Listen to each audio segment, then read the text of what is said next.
Bonjour à tous, soyez les bienvenus pour ce culte de ce matin. Nous allons comme d'habitude avoir quelques annonces, un temps de louange et puis ensuite la prédication et nous finirons aussi avec encore un chant. Donc pour commencer, nous allons regarder les quelques annonces de la semaine que l'église locale propose. Alors le mardi soir, nous avons notre étude biblique à 20h30 sur Zoom. Nous avons également notre permanence le vendredi matin de 9h30 à 11h sur Zoom. Et nous avons aussi notre temps de prière le vendredi soir 20h30 sur Zoom, ainsi que la prédication qui est mise en ligne à partir de 9h, 9h30 sur YouTube le dimanche matin. Voilà, il risque d'avoir quelques modifications, pas pour cette semaine, mais pour la semaine d'après, par rapport à la reprise possible d'une vie d'église locale dans notre bâtiment. Voilà, donc nous vous expliquerons tout cela dans la semaine. Nous avons une réunion avec le conseil de l'église, puis les responsables de ministère hier soir. Voilà, mais nous sommes en train de réfléchir à un cahier des charges pour réouvrir l'église, normalement à partir du 2 juin. Mais nous vous expliquerons tout cela dans les jours à venir. Voilà, on va commencer notre temps de culte avec quelques chants, 3 chants. Nous allons pouvoir chanter ce matin ensemble. Et puis ensuite, il y aura la prédication et la suite dans l'évangile de Luc.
Ton chemin, mon destin, ton salut, mon refuge, tout est en toi, ta victoire.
Je te prie et tu entends ma voix.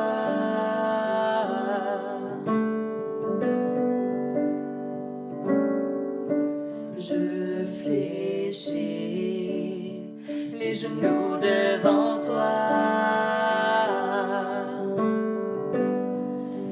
J'ai besoin que tu traces un nouveau chemin. Tant besoin que tu sois mon puissant soutien. Tu es ma source, tu es mon bien. Quand je me perds, tu prends ma main, tu me relèves de la poussière dans le désert.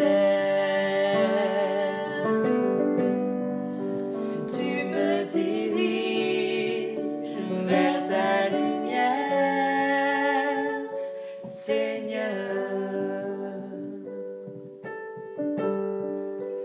Tu es mon Père, tu restes Dieu dans mon désert.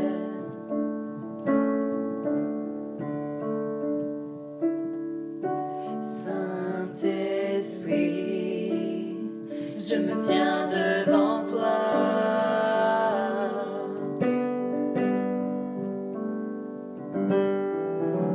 À l'abri dans le creux de tes bras. J'ai besoin de ton feu qui me purifie. Tant besoin de ta vie. Alors je m'écris, tu es ma source, tu es mon bien. Quand je me perds, tu prends ma main, tu me relèves de la poussière dans le désert. Tu me diriges vers ta lumière, Seigneur. Tu es mon Père, tu restes Dieu dans mon désert.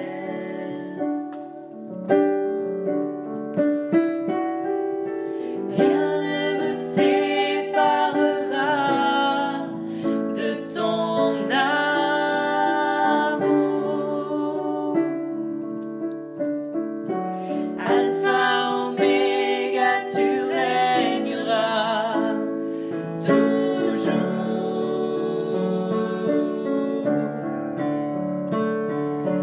Rien ne me séparera de ton amour. Alpha, Oméga, tu régneras toujours. Tu es ma source, tu es mon bien. Quand je me perds, tu prends ma main, tu me relèves de la poussière dans le désert. Tu me diriges vers ta lumière, Seigneur.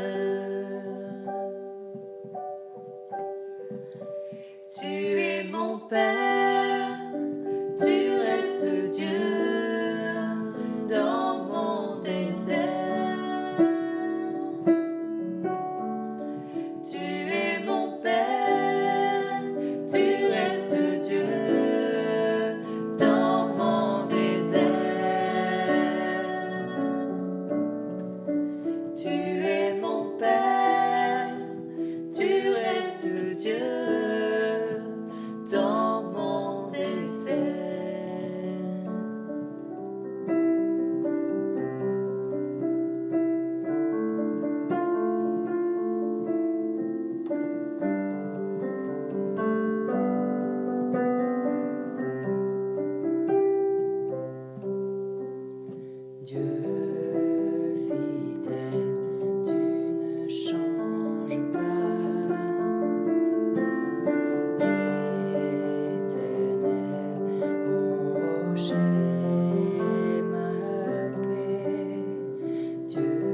Voilà, après ces quelques chants, nous allons continuer notre série de messages dans Luc et nous allons finir le chapitre 1 de Luc ce matin.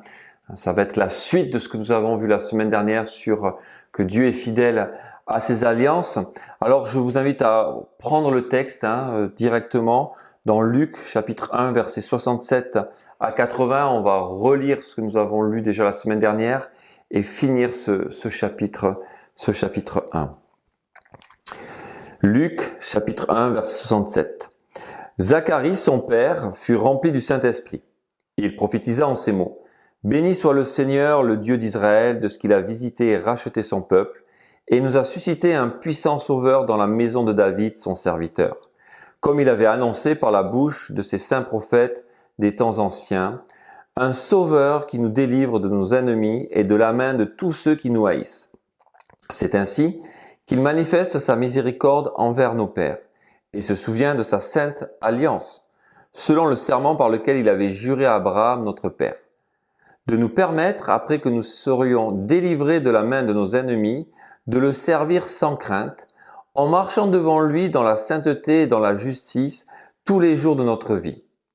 Et toi, petit enfant, tu seras appelé prophète du Très-Haut, car tu marcheras devant la face du Seigneur pour préparer ses voies, afin de donner à son peuple la connaissance du salut par le pardon de ses péchés, grâce aux entrailles de la miséricorde de notre Dieu, en vertu de laquelle le soleil levant nous a visités d'en haut, pour éclairer ceux qui sont assis dans les ténèbres et dans l'ombre de la mort, pour diriger nos pas dans le chemin de la paix.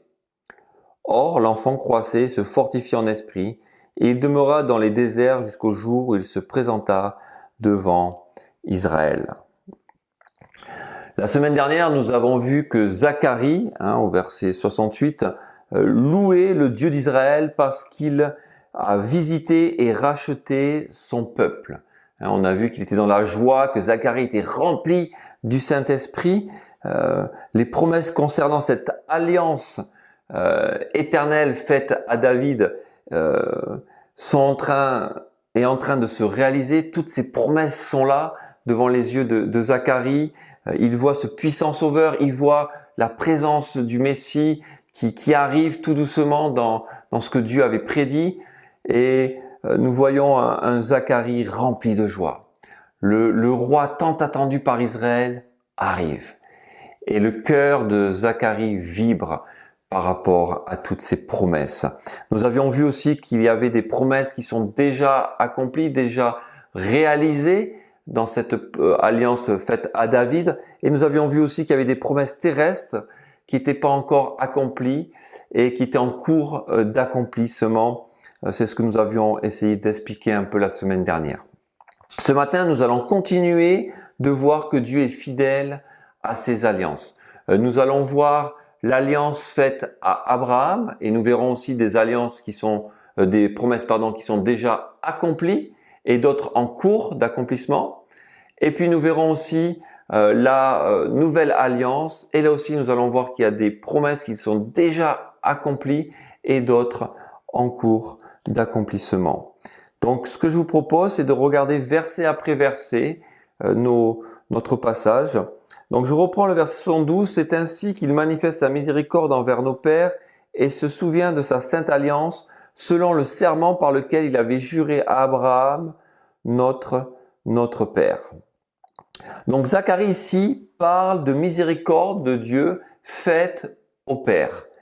Ces hommes sont morts depuis longtemps, mais Dieu reste fidèle à l'engagement qu'il a pris avec ces hommes-là.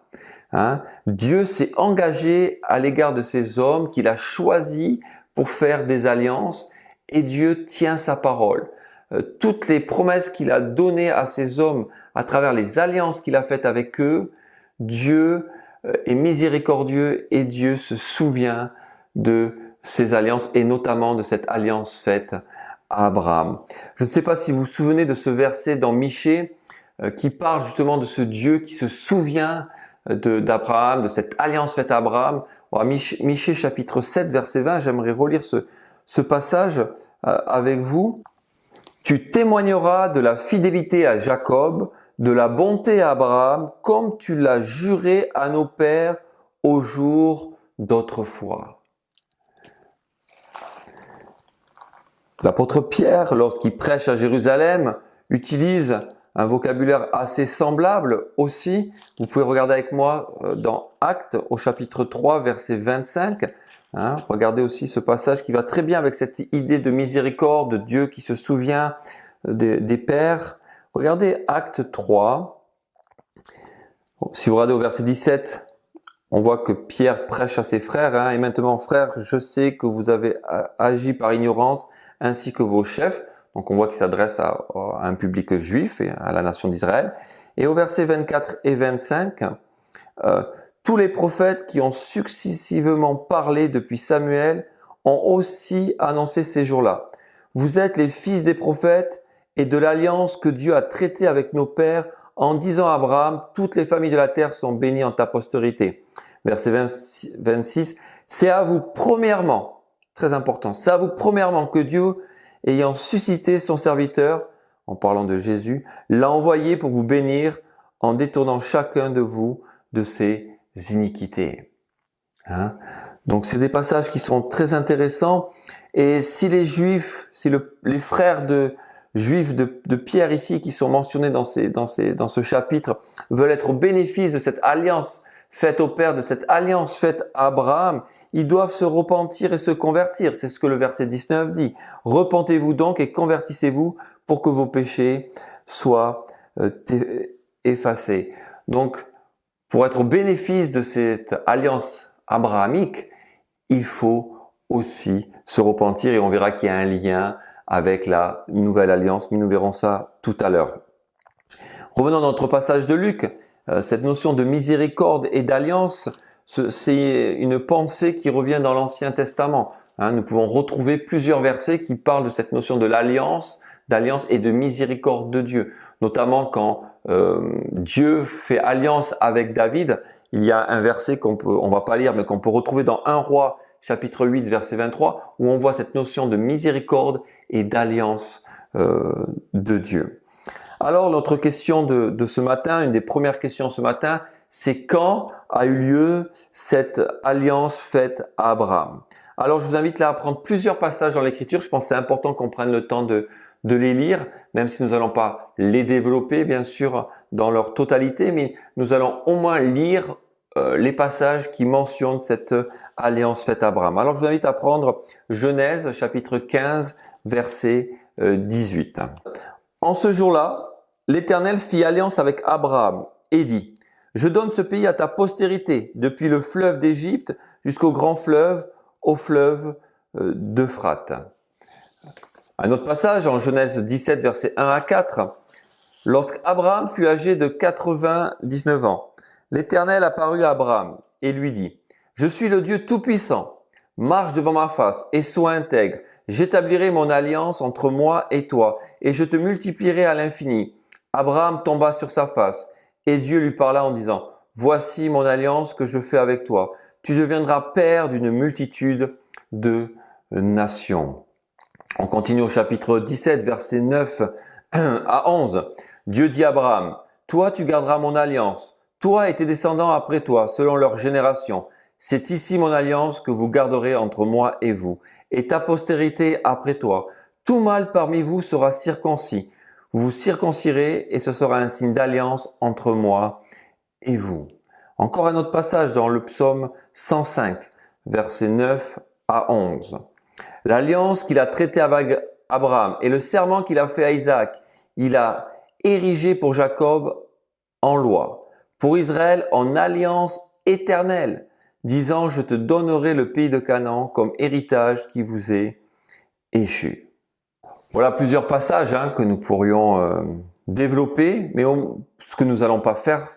Mais en tout cas, vous voyez que cette alliance, ce serment fait à Abraham, commence en Genèse chapitre 15. Certains voient déjà ça en Genèse chapitre 12, mais nous verrons que chapitre 12, c'est plus les promesses qui sont liées à cette alliance, mais le terme alliance revient surtout à partir du chapitre 15 de Genèse. Nous n'avons pas lu en Genèse 15 toutes les conditions ou tout le déroulement de l'engagement de Dieu vis-à-vis d'Abraham. mais vous pouvez le relire dans le chapitre 15. En tout cas, l'alliance à Abraham, et notamment dans ce chapitre 15, c'est une alliance qui est unilatérale, irrévocable et inconditionnelle. Et l'alliance abrahamique a aussi une nuance peut-être avec l'alliance faite à David, c'est que l'alliance abrahamique se concentre davantage sur les bénédictions, sur toutes ces promesses remplies de bénédictions. Et c'est là que maintenant on va pouvoir regarder notre chapitre 12 de Genèse, qui dit « Je ferai de toi une grande nation et je te bénirai, je rendrai ton nom grand et tu seras une source de bénédiction. Je bénirai ceux qui te béniront, je maudirai ceux qui te maudiront et toutes les familles de la terre seront bénies en toi. » Genèse chapitre 22 verset 17. « Je te bénirai, je multiplierai ta postérité comme les étoiles du ciel et comme le sable qui est sur le bord de la mer et ta postérité possédera la porte de ses ennemis. » Donc, les promesses de cette alliance, un pays pour Abraham, une descendance nombreuse et des bénédictions universelles pour toutes les nations. Cette alliance contient des promesses spirituelles et des promesses terrestres que nous avons essayé de voir. Si cette alliance est encore d'actualité, c'est parce que Dieu s'en souvient. C'est ce que nous dit le passage dans Luc. C'est ainsi qu'il manifeste sa miséricorde envers nos pères et se souvient de sa sainte alliance selon le serment par lequel il avait juré à Abraham, notre père. C'est ce que nous venons de voir, c'est cette alliance et ces promesses.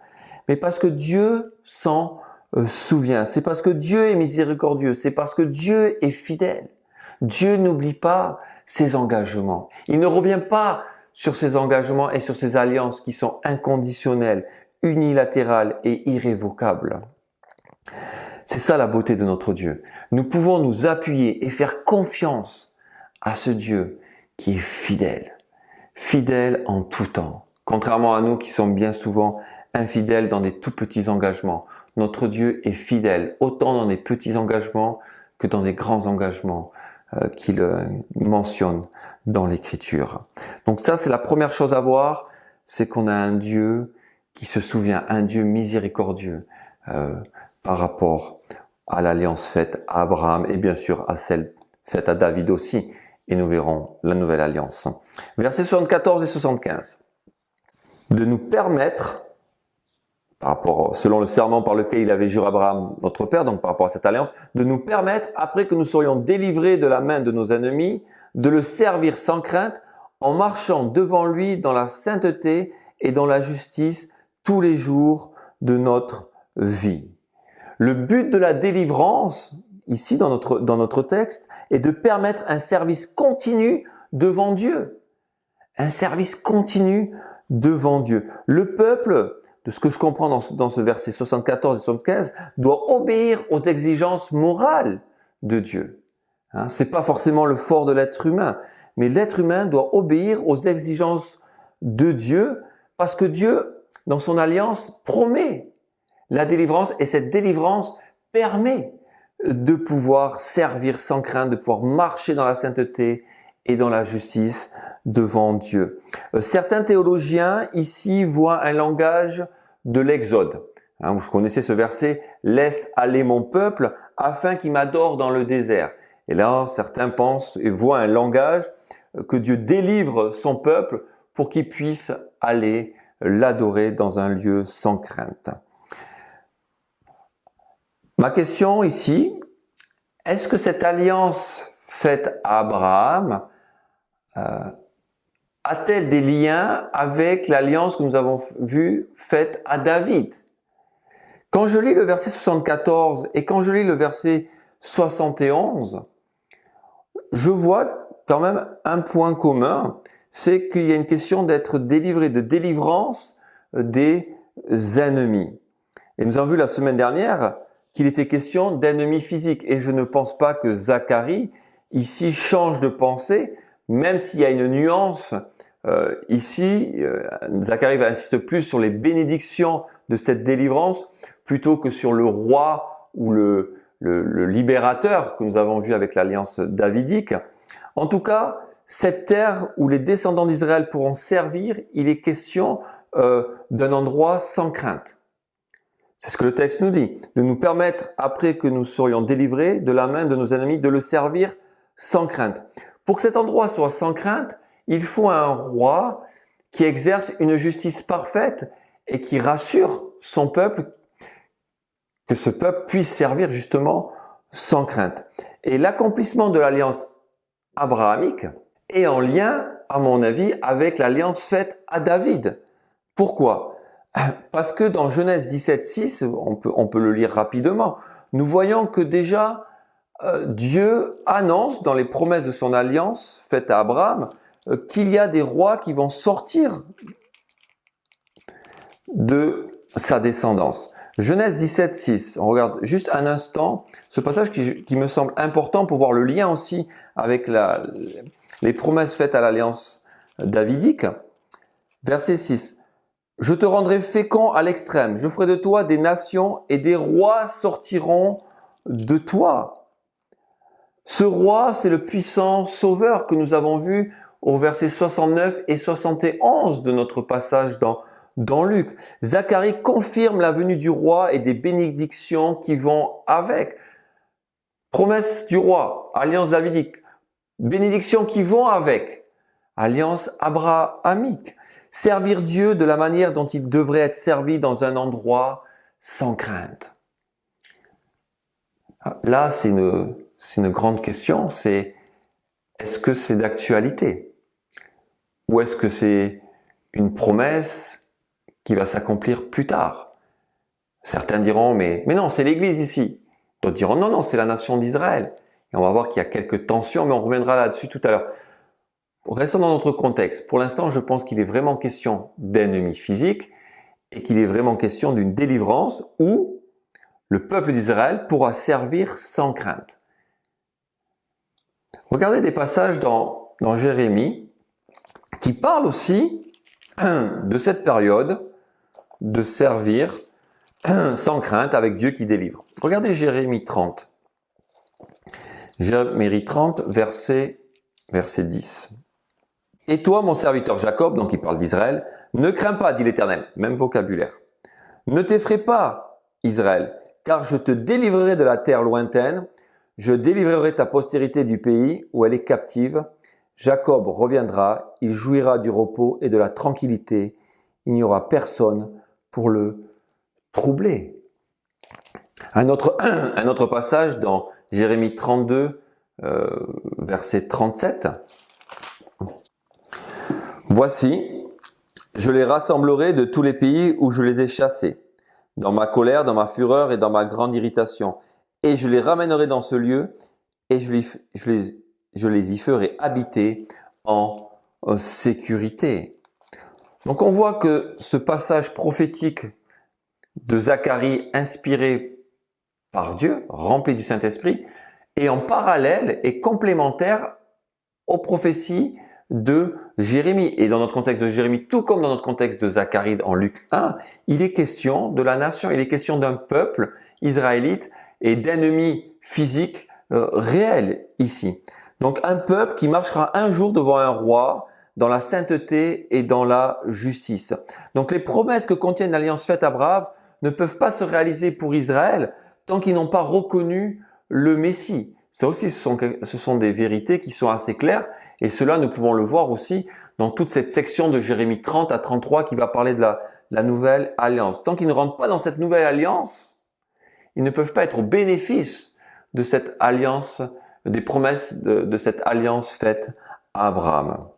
Et je suis très conscient qu'il y a des tensions sur les promesses liées à cette alliance faite à Abraham. Et je pense que c'est un passage où il faut rester très prudent, qui est très complexe. C'est pas un passage facile, c'est un passage très complexe qui prend plusieurs heures d'études et de réflexion. Et pourquoi je parle de tension? Parce que Zacharie parle de la nation d'Israël. Mais est-ce que la nation d'Israël a été délivrée de ses ennemis? Non. Est-ce que la nation d'Israël sert Dieu sans crainte? Non plus. Est-ce qu'ils marchent dans la sainteté et la justice devant leur roi?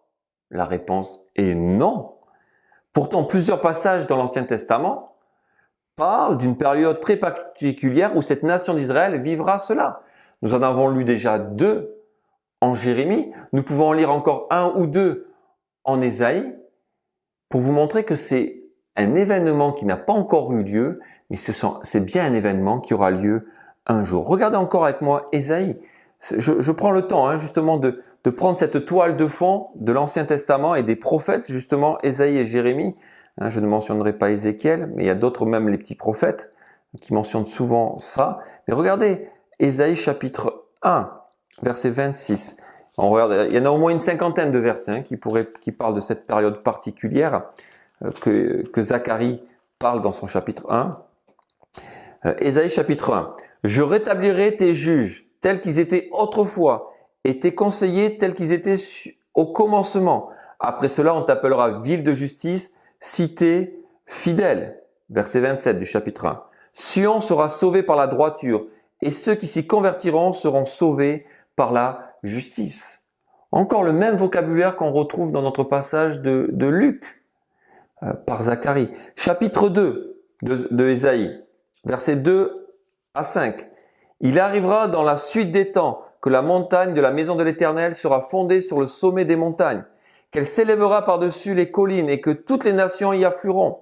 Des peuples s'y rendront en foule et diront « Venez, montons à la montagne de l'Éternel, à la maison du Dieu de Jacob, afin qu'il nous enseigne ses voies et que nous marchions dans ses sentiers, car de Sion sortira la loi et de Jérusalem la parole de l'Éternel. Il sera le juge des nations, l'arbitre d'un grand nombre de peuples. De leurs glaives, ils forgeront des joyaux et de leurs lances des serpes. Une nation ne tirera plus l'épée contre une autre et l'on n'apprendra plus la guerre. Maison de Jacob, venez et marchons à la lumière de l'Éternel. » Voilà encore un passage qui nous montre l'avenir pour cette nation d'Israël. Et encore une fois, j'insiste, nous allons le voir tout à l'heure, mais tout est lié d'abord à la conversion de la nation pour être au bénéfice de toutes ces promesses aussi faites à Abraham, annoncées par Zacharie, annoncées par les prophètes tels que Jérémie et Ésaïe. Et le chapitre 11, on va pas le lire, mais le chapitre 11 de Ésaïe nous montre encore une fois que Dieu sauve les nations, mais qu'il parle aussi, juste le verset qui suit, il parle aussi de sauver une seconde fois la nation d'Israël ou la maison de Juda. Donc tout ce que nous avons lu n'a pas été réalisé pour la nation d'Israël et pour la maison de Juda dans notre contexte. Par contre, nous ne pouvons pas mettre de côté, et c'est là que je parle de tension, nous ne pouvons pas mettre de côté que d'autres versets nous enseignent que je suis descendant d'Abraham, moi en tant que chrétien. Je suis descendant d'Abraham par ma foi en Jésus-Christ. C'est ce que Galates chapitre 3 nous enseigne. Nous sommes au bénéfice des promesses de l'alliance faite à Abraham. Je suis au bénéfice de cela ce matin. Pourquoi nous pouvons bénéficier des promesses de l'alliance faite à Abraham? C'est une question qu'on peut se poser. Il y a plusieurs raisons. Je vais en citer au moins deux. La première, c'est parce que nous l'avons lu en Genèse 12, les païens en seront au bénéfice de ces promesses liées à l'alliance abrahamique. Et puis une deuxième raison que nous allons développer un peu plus dans quelques instants, parce que la nouvelle alliance permet la circoncision du cœur par le pardon des péchés. Et Éphésiens 2 dit aux païens clairement, vous autrefois, mais il dit maintenant, nous sommes plus étrangers aux alliances. Donc si on n'est plus étrangers aux alliances, parce que nous avons placé notre foi et notre confiance en Jésus-Christ et que nous sommes descendants d'Abraham, par la foi en Jésus-Christ, alors nous avons part aux alliances, autant à l'alliance davidique qu'à l'alliance abrahamique. Nous avons été délivrés de la puissance et de l'emprise du péché pour pouvoir servir notre roi sans crainte aussi. Nous pouvons servir notre roi en marchant dans la sainteté et la justice aujourd'hui grâce au Saint-Esprit qui est scellé en nous. Et le but de la délivrance est de permettre un service continu devant Dieu, d'avoir une vie en sacrifice, de bonne odeur devant notre Dieu. Et le peuple de Dieu doit servir dans la sainteté et la justice. Malheureusement, nous servons des fois à nous-mêmes, mais nous ne servons pas le Dieu véritable. Mais nous pouvons servir le Dieu véritable. Nous pouvons marcher dans la sainteté pour notre Dieu, être mis à part pour lui aujourd'hui. Le cœur de l'adoration, Le cœur du serviteur est de répondre aux exigences de Dieu. C'est ça l'essence même de l'adoration, c'est de répondre aux exigences de Dieu. Et Zacharie désire un culte sans souillure, sans distraction. Combien les distractions aujourd'hui prennent de la place dans notre cœur et nous ne pouvons pas servir notre Dieu correctement à cause de toutes ces distractions que nous devons détruire pour marcher d'une manière digne de l'Évangile. Alors je suis bien conscient que ce passage de Luc chapitre 1 est avant tout pour la nation d'Israël dans le contexte que nous avons lu.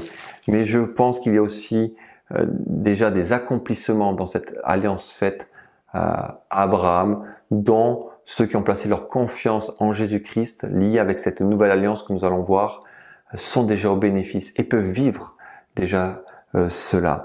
Donc, il y a des promesses réalisées et je crois que dans notre passage que nous lisons, d'autres qui sont en cours de réalisation pour la nation d'Israël.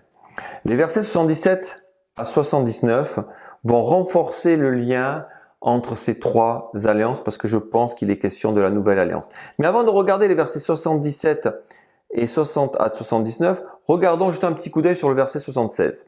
« Et toi, petit enfant, tu seras appelé prophète du Très-Haut, car tu marcheras devant la face du Seigneur pour préparer ses voies. » Donc ici, il est question de Jean, appelé Jean-Baptiste, c'est la question du fils de Zacharie, il mentionne son propre fils ici, Zacharie, et il n'est pas question de Jésus. Pourquoi? Parce que Jésus n'est pas appelé prophète du Très-Haut, mais si vous vous souvenez, au verset 32 du chapitre 1, Jésus est appelé fils du Très-Haut.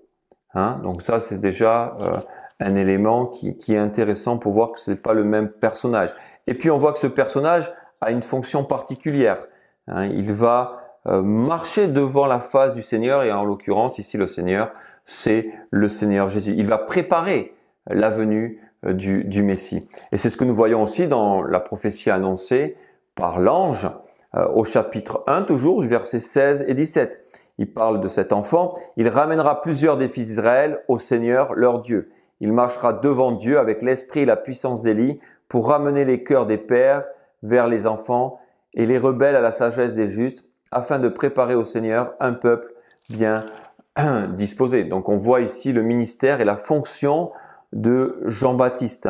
Ce qui est très intéressant dans ce passage et qui a touché mon cœur, c'est de voir que Dieu a décidé de prendre un homme tel que Jean, qui est imparfait, pour préparer la venue et la prédication du Seigneur Jésus. Dieu a décidé que Jean serait un outil de Dieu pour préparer des cœurs à rencontrer le Messie. Et je trouve ça très encourageant de voir que Dieu confie cette responsabilité à un être imparfait, à un être vraiment imparfait tel que Jean-Baptiste. Et ça rassure mon cœur de voir qu'aujourd'hui aussi Dieu veut nous utiliser pour préparer la puissance de la parole qui va faire effet dans la vie de quelqu'un. Nous allons être un outil de Dieu, nous allons parler de la parole de Dieu à quelqu'un, nous allons préparer le cœur à parler, à écouter ça, par notre amitié, par nos échanges, par nos contacts, voilà.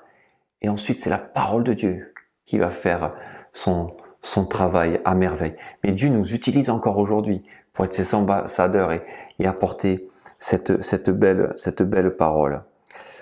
Donc ici, il est question de Jean-Baptiste au verset 76. On peut lire un passage aussi pour montrer que lui-même dit qu'il est cette personne qui précède le Seigneur. Regardez, c'est dans Luc 3, 11. Moi, je vous baptise d'eau, c'est Jean-Baptiste qui parle, pour vous amener à la repentance, mais celui qui vient après moi est plus puissant que moi et je ne suis pas digne de porter ses souliers. Il vous baptisera du Saint-Esprit et de feu. Donc on voit ici le rôle de chacun dans le plan de Dieu. Mais ici Jean-Baptiste, il est bien question de Jean-Baptiste et non du Messie au verset 76. Alors quel était le but des prédications de Jean-Baptiste? Et ça, nous le voyons au verset 77. Donc le but de la prédication de Jean-Baptiste, versets 77 et 78 aussi, afin de donner à son peuple la connaissance du salut par le pardon des péchés. Donc l'annonce de la connaissance du salut et du pardon des péchés, c'était le ministère et la fonction de Jean-Baptiste. On a vu tout à l'heure dans notre passage de Matthieu 3, il était là pour emmener le peuple à la repentance. Jésus aurait pu commencer son ministère sans Jean. Sans lui, il aurait pu le faire. Mais comme je vous l'ai dit tout à l'heure, Dieu a voulu utiliser cet homme pour préparer les voies du Seigneur. Quel encouragement! Quel encouragement! Dans notre contexte, il est question d'annoncer le salut à son peuple. Hein? Donc, c'est qui le peuple en question? Autant pour Zacharie qui est en train d'écrire et de prophétiser ça, autant pour Jean-Baptiste quand il va prêcher, nous l'avons vu tout à l'heure, il est question de la nation d'Israël. Donc ici, afin de donner à son peuple la connaissance du salut par le pardon et le pardon de ses péchés, il est question ici encore dans notre contexte de la nation d'Israël. Et le message de Jean est très clair. Il est centré sur le pardon des péchés, l'importance de la repentance pour son peuple.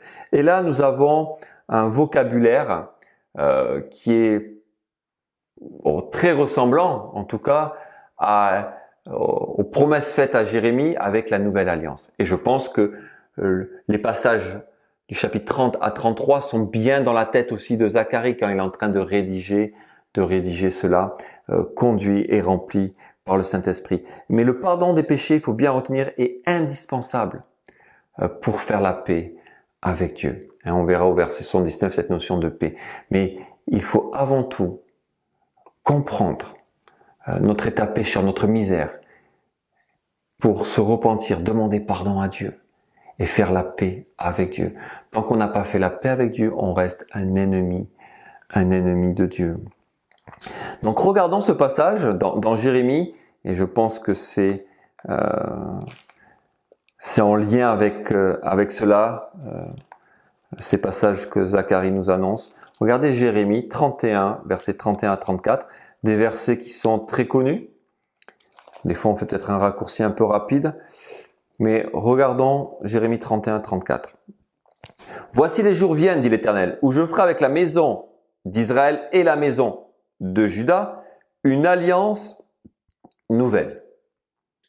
Non comme l'alliance que j'ai traitée avec leur père le jour où je les ai saisis par la main pour les faire sortir du pays d'Égypte, alliance qu'ils ont violée, quoique je sois leur maître, dit l'Éternel. » Il est en train de parler là de la loi de l'alliance mosaïque, pas de l'alliance abrahamique et pas celle non plus faite à David. « Mais voici l'alliance que je ferai avec la maison d'Israël. Après ces jours-là, dit l'Éternel, je mettrai ma loi au-dedans d'eux. Je l'écrirai dans leur cœur et je serai leur Dieu. Ils seront mon peuple. Celui-ci n'enseignera plus son prochain, ni celui-là son frère, en disant « Connaissez l'Éternel, car tous me connaîtront, depuis le plus petit jusqu'au plus grand, dit l'Éternel, car je pardonnerai leur iniquité et je ne me souviendrai plus de leurs péchés. » Donc on voit une résonance avec notre chapitre de Luc, et je pense que Zacharie a en vue, bien sûr ici, cette troisième alliance, la notion de la nouvelle alliance faite avec le peuple d'Israël et la maison de Juda. Donc, il faut bien retenir ici, le destinataire prioritaire de cette nouvelle alliance, c'est la nation d'Israël, c'est la maison de Juda. Tout comme l'alliance davidique, tout comme l'alliance abrahamique et la nouvelle alliance, le destinataire prioritaire ici, c'est encore Israël. Et celui qui inaugure la nouvelle alliance, celui qui permet le pardon des péchés, celui qui permet de rentrer dans cette nouvelle alliance, c'est le puissant Sauveur. C'est Jésus-Christ, c'est notre Sauveur. C'est lui qui a obtenu une rédemption éternelle. Et toute cette notion de la rédemption éternelle, de cette nouvelle alliance, nous pouvons le voir dans les chapitres 8 et 9 d'Hébreux. Chapitre 8 et 9 du livre aux Hébreux est passionnant pour comprendre aussi cette nouvelle alliance. Le puissant Sauveur est venu visiter son peuple. Le puissant Sauveur est venu mener une vie parfaite. Il fallait que ce puissant Sauveur mène une vie parfaite pour que le sacrifice puisse être parfait pour payer le prix du péché. Le puissant Sauveur a pris le poids du péché à la croix. Le puissant Sauveur est mort à la croix à cause du péché de l'être humain. Et ce sacrifice a été approuvé. Ce sacrifice a été approuvé et le puissant Sauveur est ressuscité. C'est ce que nous avions vu au verset 69. Il nous a suscité ou ressuscité un puissant Sauveur dans la maison de David, son serviteur. Ce puissant Sauveur, Jésus-Christ, le Messie, a vaincu le péché et a vaincu la mort. Et Zacharie est en train de prophétiser tout ce plan-là sans jamais l'avoir vu. C'est ça qui est incroyable. Verset 78. Grâce aux entrailles de la miséricorde de notre Dieu, en vertu de laquelle le soleil levant nous a visités d'en haut. Dieu a été compassissant et miséricordieux envers des hommes qui ne le méritaient pas, comme Abraham et David. Il a fait une alliance inconditionnelle avec eux. Si je suis ici ce matin, si je suis ici devant vous, c'est parce qu'un jour, la grâce de Dieu a visité mon cœur, a visité ma vie. Et je suis au bénéfice de cette même compassion et miséricorde que Dieu a faite à David et Abraham. Et tout cela grâce aux entrailles de la miséricorde de notre Dieu. C'est fort ce verset, c'est ce qu'il y a de plus profond au fond de Dieu qui nous fait miséricorde, qui nous fait grâce. C'est encore une grande démonstration de son amour à l'égard de l'humanité. Le Dieu d'Israël a visité son peuple au verset 28, mais Israël l'a refusé. Israël l'a refusé et Dieu s'est tourné vers les païens, s'est tourné vers les nations. C'est pourquoi nous sommes au bénéfice aujourd'hui de ces promesses. Ici, il est question d'une visite. Il est marqué dans la deuxième partie de nos versets dans laquelle le soleil levant nous a visités d'en haut. Il est question d'une visite, mais la tension qu'il y a ici, c'est que c'est au futur. Nous a visités, normalement c'est au futur, parce qu'en grec c'est un futur. Il y a beaucoup de tension sur ce verset, sur cette deuxième partie de verset, c'est pour ça que je ne vais pas trop m'attarder dessus. Je vais juste essayer de donner 2-3 éclaircissements sur cette notion du soleil levant. Donc le soleil levant ici, il est question du Messie, parce que j'ai noté que c'est une expression qui revient fréquemment dans des contextes de restauration de la fin des temps, parlant du Messie dans l'Ancien Testament. Donc ici, je pars pour voir qu'il est bien question du Messie dans notre contexte, ça me paraît très cohérent. J'aimerais vous citer aussi une citation de Darrell Bock qui dit ceci. Par la miséricorde de Dieu, le Messie royal de Dieu visite et sert les gens comme une lumière céleste qui les guide, les conduisant dans le chemin de paix de Dieu. Par la miséricorde de Dieu, le Messie royal de Dieu visite et sert les gens comme une lumière céleste qui les guide, les conduisant dans le chemin de paix de Dieu. On continue notre verset 79. Pour éclairer ceux qui sont assis dans les ténèbres et dans l'ombre de la mort, pour diriger nos pas dans le chemin de la paix. Donc ici, il y a deux infinitifs qui sont éclairés et dirigés dans notre passage, qui expliquent le rôle de la visite du soleil levant, donc qui est au verset 78. Donc il est question du Messie. Donc le Messie vient pour éclairer et diriger. Est-ce que le peuple de Zacharie a été éclairé? Je crois que oui, autant par Jean-Baptiste que par Jésus lui-même, mais ils ont préféré rester dans les ténèbres. Ici, on voit aussi une tension entre le monde de la lumière et le monde des ténèbres. Est-ce que le peuple en question a reçu favorablement les prédications de Jean-Baptiste et de Jésus? Je pense que très peu ont reçu favorablement le message de lumière. que présentaient Jean-Baptiste et Jésus-Christ. Pourtant, l'œuvre de Christ a permis d'être éclairé pour faire la paix avec Dieu. Le message du Messie était très clair. Il est la lumière du monde. Il a dit à plusieurs reprises, l'œuvre de Jésus-Christ est complète. L'œuvre de Jésus-Christ est parfaite. L'œuvre de Christ permet de passer des ténèbres à la lumière, parce qu'il a tout accompli. Ça, c'est une vérité sur laquelle il faut s'appuyer. Et Zacharie est en train de parler aussi de cette vérité.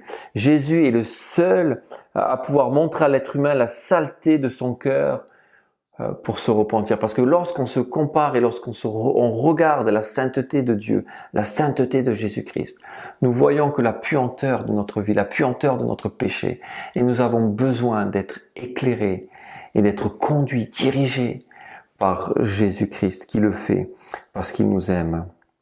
Mais la génération de Jésus, la génération de Jean-Baptiste a préféré les ténèbres. Mais c'est pas la seule génération, quand on regarde dans l'Ancien Testament, beaucoup de générations d'Israël dans l'Ancien Testament ont préféré l'Éternel. Mais la beauté de ce passage, parce qu'il faut pas oublier que dans le contexte, on s'adresse à la nation d'Israël en premier lieu, par rapport à cette nouvelle alliance. Un jour, une génération en Israël appelée reste, souvent dans l'Écriture, sera éclairée et reconnaîtra Jésus comme le Messie. Ça va avoir lieu. Regardez un passage dans Jérémie, justement, en lien avec cette nouvelle alliance. Jérémie 33. Jérémie 33, versets 7 à 8. Jérémie 33, versets 7 à 8 nous dit « Je ramènerai les captifs de Juda et les captifs d'Israël. Je les rétablirai comme autrefois. Je les purifierai de toutes les iniquités qu'ils ont commises contre moi. Je leur pardonnerai toutes les iniquités par lesquelles ils m'ont offensé, par lesquelles ils se sont révoltés contre moi. » Donc ces promesses de la nouvelle alliance s'accompliront un jour pour la nation de Zacharie. Et ça va très bien en lien aussi avec notre passage dans Romains chapitre 11, versets 25 et 26 ou 26 et 27. 26 et 27. Ainsi, tout Israël sera sauvé selon qu'il est écrit. Et bien sûr, le tout Israël ici, il est question de cette génération qui reconnaîtra le Messie. À ce moment-là, donc, ainsi tout Israël sera sauvé lorsqu'il est écrit, le libérateur viendra de Sion et il détournera de Jacob les impiétés et ce sera mon alliance avec eux lorsque j'ôterai leurs péchés. Et encore cette notion d'alliance et de cette nouvelle alliance, de ces promesses qui vont s'accomplir un jour. En attendant que ces promesses de cette nouvelle alliance s'accomplissent pour la nation d'Israël, nous les païens, nous les nations, nous en sommes au bénéfice de cette nouvelle alliance qui nous donne part aussi aux promesses de l'alliance faite à David et de l'alliance faite à Abraham. Et c'est ça la beauté. C'est pour ça qu'aujourd'hui nous sommes aussi au bénéfice de cette nouvelle alliance, parce que Jésus-Christ avait un plan de toute éternité qui était merveilleux pour les nations aussi. Et puis il faut jamais oublier dans la pensée de Dieu, c'est que Dieu a toujours voulu traiter le cœur humain, qu'il soit juif ou qu'il soit païen. Ce qui intéresse Dieu, c'est le cœur, et un cœur qui a besoin d'être transformé, un cœur qui a besoin d'être régénéré, un cœur qui n'est pas transformé, qui n'est pas régénéré, ne pourra pas avoir accès aux promesses des alliances. Jamais. C'est d'abord un cœur transformé et régénéré. Et je trouve ce chapitre 1 magnifique de Luc, parce que ce chapitre 1 de Luc plante le décor de son évangile. Il nous donne la direction, il nous donne la dynamique de cet évangile. Et il nous montre encore une fois que Dieu est fidèle à ses alliances. Dieu est fidèle à ses alliances. La venue du Messie en est la preuve. La venue du Messie en est la preuve. Maintenant, nous allons nous diriger vers le chapitre 2 la semaine prochaine, et parce que on va tourner maintenant nos regards vers le Messie. Il arrive, il est là. Et combien le Messie transforme et change des vies. Voilà, on va prier. Seigneur, merci encore pour ta grâce, merci pour tes bienfaits, merci pour ta parole. Même si ces passages sont pas évidents, sont peut-être un peu compliqués des fois même d'un point de vue doctrinal, Je sais qu'il y a même des tensions des fois. Mais Seigneur, surtout qu'on puisse retenir que tu es ce Dieu qui est fidèle à ses alliances et que Seigneur, nous en sommes au bénéfice et que c'est pas fini. Tu as encore un plan aussi parce que tu es un Dieu fidèle avec la nation que tu avais choisie déjà depuis des siècles et millénaires. Seigneur, merci parce que tu es un Dieu qui veut que nos regards se tournent vers toi, que nos regards soient centrés sur Jésus-Christ, le seul, l'unique, le seul médiateur, le seul qui accomplit les alliances et qui donne, qui permet qu'on puisse être au bénéfice de toutes ces promesses aussi. Merci pour tout, Seigneur, au nom de Jésus-Christ. Amen.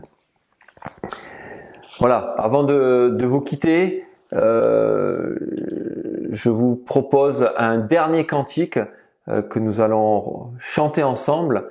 Et puis moi, je vous dis à dans plusieurs semaines, parce que voilà, mon épouse va bientôt accoucher, donc je ne porterai plus la prédication pendant presque un mois. Voilà, donc je vous laisse entre les mains de Nino pour la suite de ce chapitre 2 de Luc qui est passionnant. Et voilà, soyez au rendez-vous dimanche prochain pour la suite. Bonne fin de journée à chacun et à plus tard.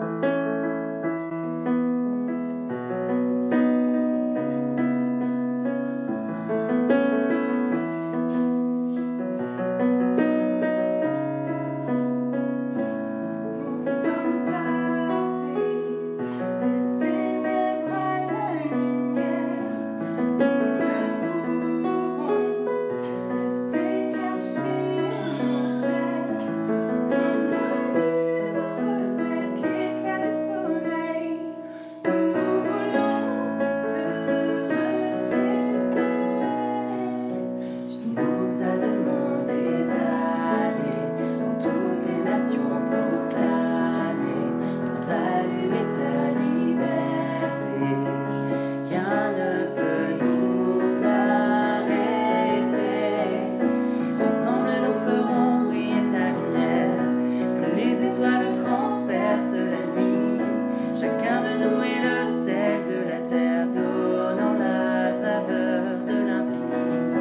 Ensemble nous ferons briller ta lumière, comme les étoiles transpercent la nuit. Chacun de nous est le sel de la terre, donnant la saveur de l'infini.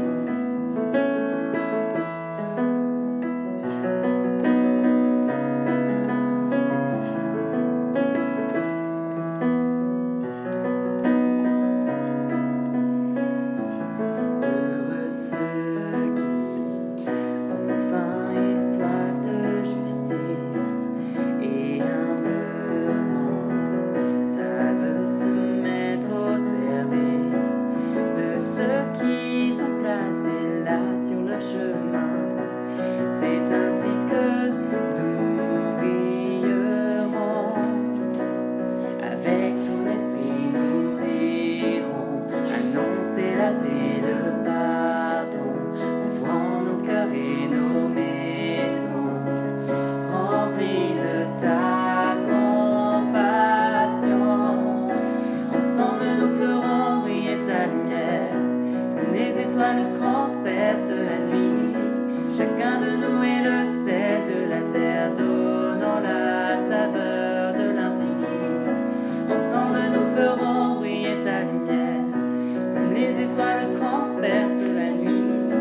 Chacun de nous est le sel de la terre, donnant la saveur de l'infini.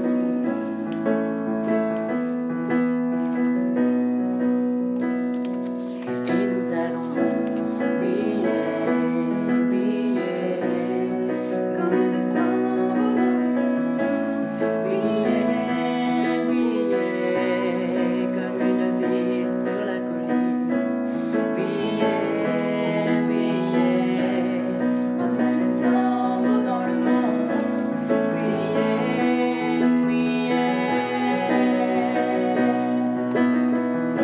Ensemble nous ferons briller ta lumière, comme les étoiles transpercent la nuit.